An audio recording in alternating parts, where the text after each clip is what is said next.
কবি হেলাল হাফিজের কনক্লুশন কবিতাটি আবৃত্তি করছি। Conclusion. All the whiteness of mine I must keep. I am an adroit blotting paper. All sadness, all pains and wounds I must absorb. কবিতাটি লিখেছেন কবি হেলাল হাফিজ।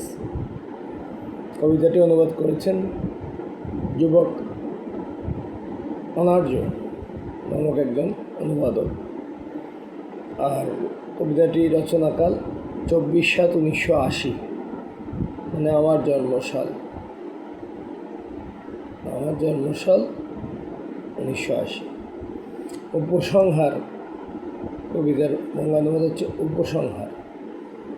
আমার যত শুভ্রতা সব দেব আমি নিপুণ ব্লটিং পেপার, সব কালিমা সকল ব্যথা ক্ষত শুষেই নেব। ধন্যবাদ।